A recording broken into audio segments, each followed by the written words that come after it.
এই পরিবেশ গত 5ই আগস্টের আগে আমাদের কাছে কল্পনার মধ্যেও ছিল না। আমি 2010 সালে রাজনীতি ওপেন শুরু করেছিলাম। 2011 সালে আমি যখন ছাত্র দলের নেতৃত্ব গ্রহণ করি, সেই নেতৃত্ব গ্রহণ করার পরে 2009 সালে আওয়ামী লীগ ক্ষমতায় এসেছিল। 2008 সালে আওয়ামী লীগ ক্ষমতায় এসেছিল। যেই সময়ে একটা ভাবধারা শুরু হয়েছিল, ইয়াং জেনারেশন পুরোপুরি আওয়ামী লীগের প্রতি অ্যাডিক্টেড ছিল। আমি তখন টুকিটাকি শিক্ষকতা করতাম।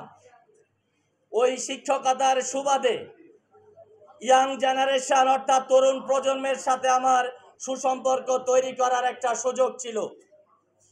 আমি সেই সুযোগটাকে কাজে লাগিয়ে এখানে যারা আমার ওই সময় থেকে যারা ছাত্রদল করেছে তারা বলতে পারবে, যখন স্কুল ছুটি দিত তখন আমি এই স্কুলের আঙ্গিনায় এসে, অনেকে আসে ভিন্ন উদ্দেশ্যে, আমি আসতাম রাজনৈতিক কারণে।